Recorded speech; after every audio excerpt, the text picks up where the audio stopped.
Hey everybody, welcome to the channel. I'm Fox, and today I wanted to discuss strained and how well it can potentially work in PvP. So what we're going to be doing today with this video is comparing the talent to In Sync. I have an identical In Sync weapon just here, so it should be quite easy to compare the DPS. We already know that In Sync is the best talent in the game. There is simply nothing that beats it for total mag damage as well as DPS, so the damage per second. But I did want to have a look at strained as a secondary option. For those of you that have watched a lot of my PvP videos before, you'll know that I usually run In Sync on my ARs as the primary, and then the secondary I'll usually run Optimist. I wanted to originally do an Optimist versus strained video, but it's just too difficult to test whilst they're both technically as good as each other. So that's the one thing I would take away from this. They are actually as good as each other. Strain usually just about outperforms Optimist in terms of total mag damage, but the DPS varies, so it just depends on the weapon that you are using, how long it can fire for, how quickly it'll empty its mag, essentially, for Optimist. So the general rule of thumb is if you have a lower rate of fire, I would suggest 790, so that is the Honey Badger and the Carbine. If you have that 790 rate of fire or slower, then strained is actually better from my testing. And if you have a 800 or higher, so like the Police M4, the CTAR, those ones are generally better for Optimist. The FAMAS is a great example. Optimist on a FAMAS is pretty lethal.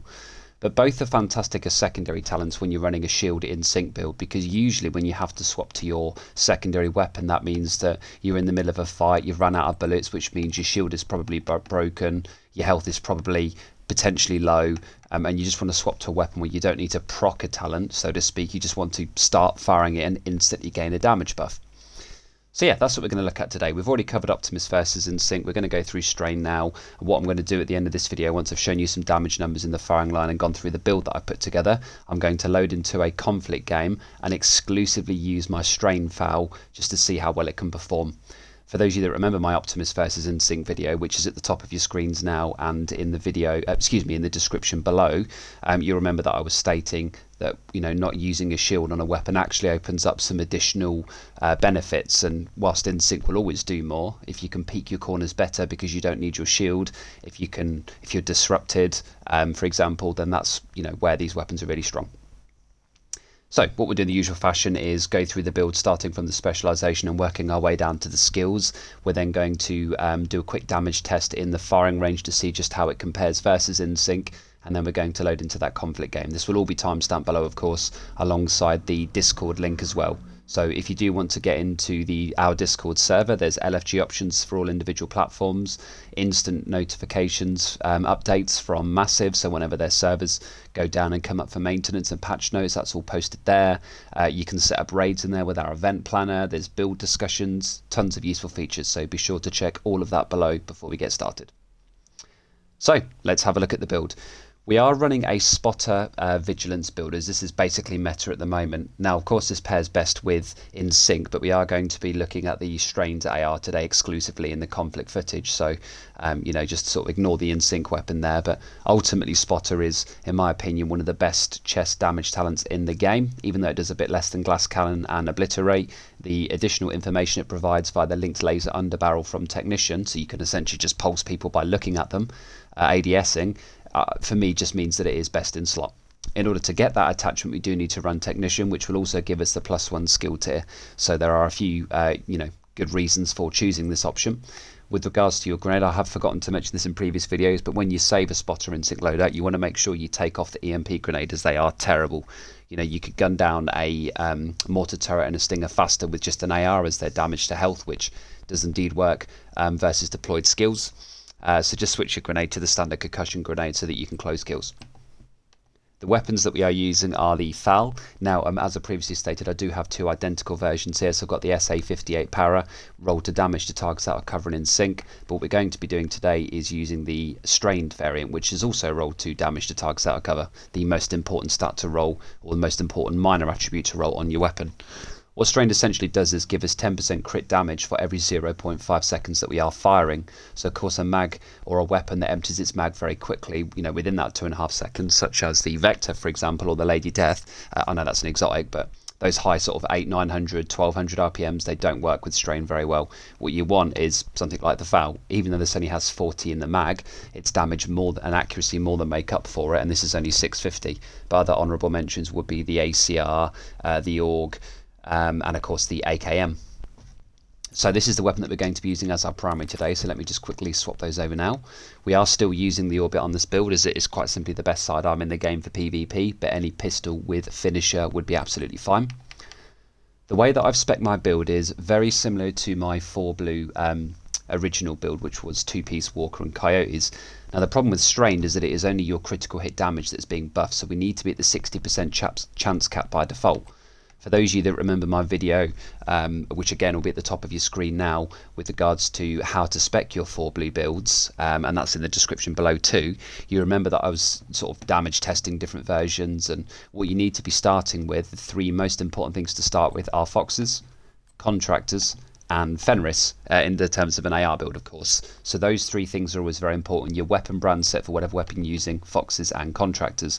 The other 3 pieces can be whatever you want, but as I needed to hit 60% with this build, I didn't want to rely on Coyotes, as technically the highest damaging 4 blue builds are, of course, Fenris, Contractors, Foxes, Coyotes as your mask, and then Seska and Grupo or double Walker, depending on how high your crit chance and crit damage is.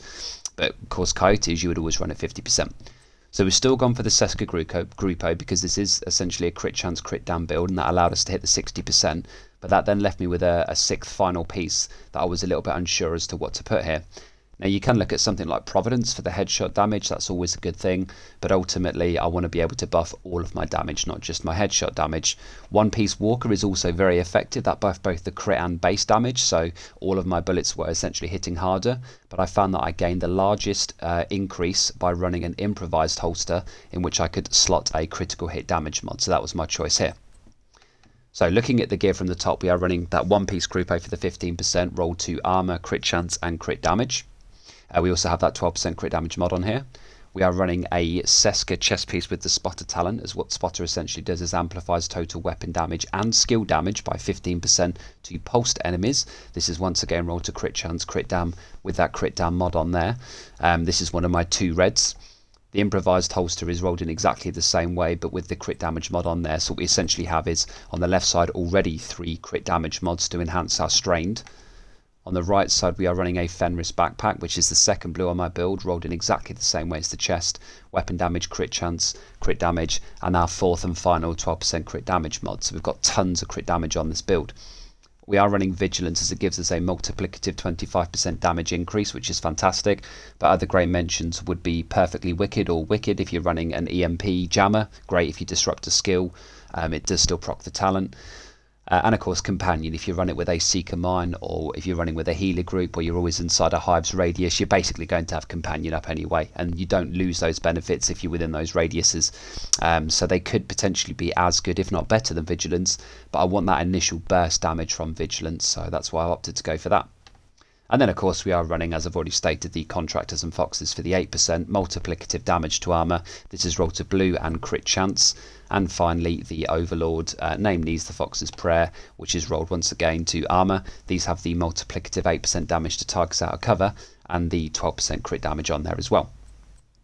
The skills that I'm running are the shield. I still think the shield is one of the best skills in the game, and I know a lot of people think they are cheesy, but I've said this before, I couldn't disagree more. I find it very easy to hit someone's head when they're using a shield because it reduces their strafe speed. They can't rotate and move around as easily, and if you break their shield, they stagger them. Not only that, these have a damage taken modifier of 5, so they take 5 times the usual damage. So that 4 million HP, might as well be, well, 800 HP. It's basically nothing at all, so just bear that in mind. These do take a ton of damage. What I wanted to do was to buff the stability and accuracy and reload speed of my FAL, so I opted to go for the booster hive here. Now you can see that the buff amount is 28.6%, so all of my handling stats will be buffed by that, but what it will also do is cleanse any status effects. I don't need the drone for proccing In Sync because we're not using that. A decoy will be a great alternative for the Dark Zone, but as we're playing Conflict, I just think that the booster hive is simply best in slot. So that's the build there. You can see that everything is all maxed out. I've spent a lot of time optimizing this build, and it does hit very hard even though it is 4 blue. If you want to run this as 3 blue, that is absolutely fine, or you could even run this as a 6 red version. But just bear in mind that with strained you gain more benefits the longer you are firing, which ultimately means that you are out of cover for longer, and therefore on a 6 red build you just, it's not going to work as well. So I do think strain performs better on a high blue build, same for optimist, but ultimately how many blues you have on this build is your choice. 4 blue is the meta in Dark Zone at the moment, and 3 blue is the meta in Conflict, so I would generally advise sticking as close to those as humanly possible. However, I do still love to dust off my 6 red build, so I can just sit back and melt people, but I use that with In Sync, as I can use my shield, and yeah, I feel that works better. So let's have a quick look at the stats of the build. Our base weapon damage for PvP is nearly 41k, but of course we have a lot of additional buffs to go into that. Our crit chance, we did go for the 60% cap, as this is very important. Don't forget to use your weapon mods to do this first, but you will need to make sure that you use the linked laser underbarrel from Technician if you're going to run Spotter. If you're going to run a different talent like Unbreakable, then of course you wouldn't need to worry about this. The crit damage with the improvised holster and the 12% crit damage mods is currently at 168%, which is very high. I'm really happy with that percentage. And the headshot damage is just a standard modifier based on a maxed out watch level. We have the 8% damage to armor from contractors, 21% damage to health, which is from the AR itself, and they still haven't patched this, but we have 18% damage to targets out of cover, which doesn't show anywhere in here. All of my other stats are based on a maxed out watch level, and if we get onto my armor, you can see based on the 4 blues on the build that I am at the usual 1.474 million with no armor on kill or armor regen, as this is purely a tanky damage build. The rest of the stats are purely based on my specialization being Technician, and of course my watch level being maxed out, which is where the 10% has pro and the 50% pulse resistance and so on is coming from. So that's the build there. What we're now going to do is go into the firing range, do a quick damage test of In Sync versus strained, and then we'll load into that game. Okay, so we are now at the range. What I've done is set up an invulnerable target. I think the difficulty in here is probably only normal, but it's irrelevant because we're just using one target with the same weapon. So what damage that target takes is irrelevant versus the weapon, but what is important is the weapon versus the other weapon, namely In Sync versus strained. I have decided to go for the health only invulnerable target as opposed to the elite, because this build melts so quickly even on heroic that you'll end up going into the health, which of course has more damage being an AR, and it skews the figures. So I thought let's just start with health and we'll see exactly the damage difference between the two. So I've got the In Sync weapon in my hand. By pulsing this I'll gain the 15% amplified damage from Spotter, and of course I have Vigilance active as well. Let's have a look at the crit and non-crit numbers. So 657 and 245, pretty standard stuff. My crit damage is 168%, so that's what we expected. So just remember those two numbers there. What we're now going to do is have a look at the strain version. Now we don't need to proc In Sync here, so the base damage is only 563 and 210, which is obviously considerably lower. But let's see what it is when we get ramped up to the ×5. And if you look on the side of my weapon there, you'll see the 00. When that hits 0.5, that means that we're at 50% additional crit damage. So the base damage should still be that 210. But of course the crit damage should be a lot higher than the 560 odd that we just saw. Let's see if it can compete with the In Sync. Get this pulsed again. So it actually goes higher than In Sync at 668, but you see that we only had a few bullets left in the mag. Oh, look how perfectly vertical that recoil pattern is. This is why I love the FAL so much. So the crit damage ends up being higher than In Sync, but the base damage is obviously lower by quite a fair amount.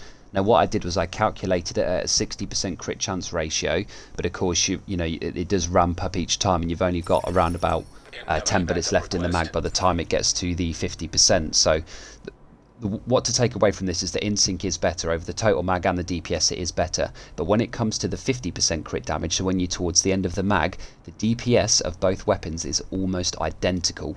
So in that final 10 bullets you are basically hitting In Sync damage, which is the best damage in the game, but of course without having to worry about skills or popping a shield out to get yourself out of cover. You can just stay in cover, far away, use your corners a lot better because you don't need to worry about a shield, which will of course bring you out of cover and make you a lot more visible. You can just really play your corners, and whilst the first portion of the mag definitely hits lower, which was true for Optimist as well, as we get towards the end, because of all the crit damage that I've specced onto the build with the improvised and everything just being triple god roll, actually the damage is comparable in those final 10 bullets or so.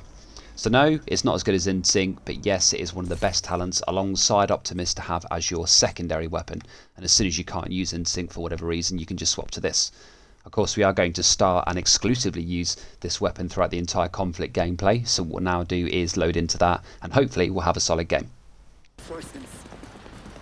Alright, I've got my pink strain FAL in my hand. Let's see how we get on. I did have an earlier game, a bit of footage for you just before this game, but unfortunately there were a lot of status noobs in that game, and my team did keep sort of getting caught off guard with it, and we ended up losing. It made for pretty poor footage, so I decided not to include that, and we'll just go with this game regardless of the outcome.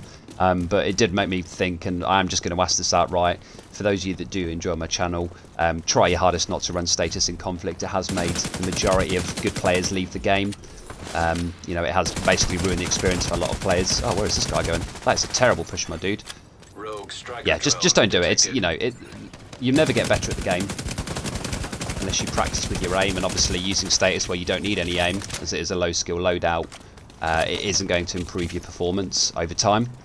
PvP is the true end game, so, and I love PvP. I really want to see more and more people playing it, but they're not going to with the abundance of status. So, yeah, just, you know, try and stay away from it if you can. Not today, buddy. Not today. Oof, this is hitting. Another good little trick with the strain talent is you can actually have, so it takes 0.5 seconds to ramp up. If you have a break in firing that's 0.5 seconds or lower, you actually maintain the stacks, so you can quickly sort of lock onto people as they're chicken dancing and continue firing whilst building your stacks. Just to demonstrate, if you look at the side of my gun, oh, never mind. I missed a lot of shots there. Yeah, if you look at the side of my gun, come on, man. See, the number keeps going up. They've got brakes. Agent down.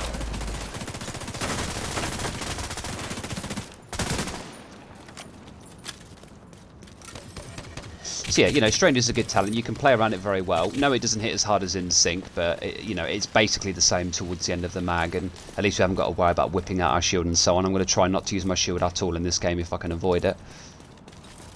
Oh, I see you down there, my guy.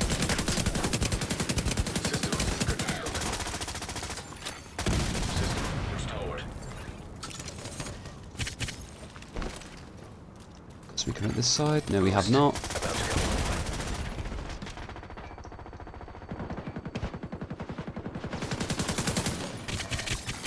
An agent needs assistance. Boost online.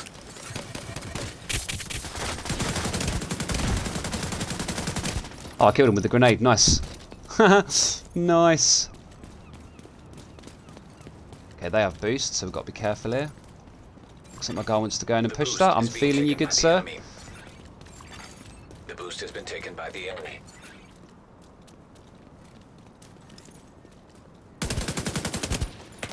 Yeah, that's too much armor for me. That's a big no.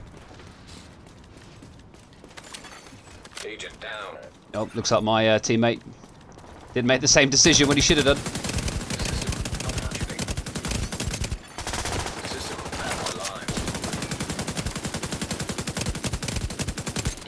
So there's also times when you want to continue firing even if you can't see them, if you know they're about to come into sight, because again you maintain your stacks.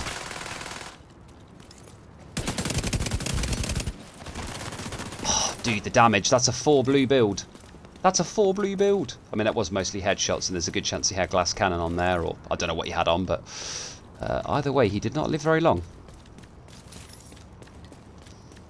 So yeah, I like this build. I'm really enjoying the 4 blue builds at the moment. I do still switch to my 6 red build, as I've stated in the build section of the video. I do like that against like healer teams and so on, but I just think 4 blues are so powerful at the moment. And if you spec them essentially how I don't want to say instructed, because that's the wrong word, but how I recommend in the video that's in the description below, then you'll have a great time with it, which is basically Fox's, Fenris, Contractors, Seska, Grupo.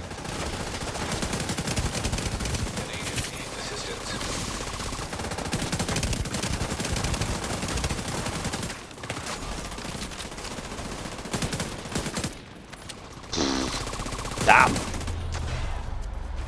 Oh, okay. Yeah, if you spec it that way, then you can already see the damage numbers I'm hitting with 4 blue. You absolutely melt people, but you have the armor to be able to survive a lot of different fights. And you see there, I didn't use my shield. I don't think I pulled it out once, did I? If I did, it was only the one time, but I'm pretty sure I didn't. And that's just, again, you know, the success of that game is lending itself to the pieces that I've used on the build.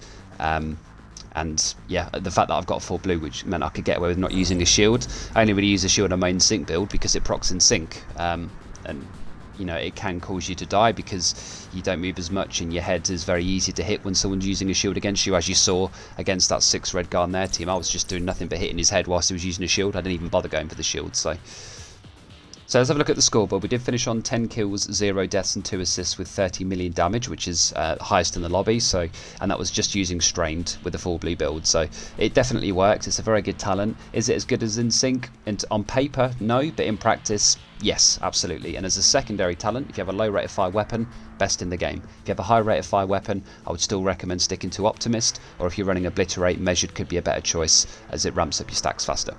Thanks again for watching. Please let me know your thoughts in the comments to the build, and I will see you all in the next video. Peace.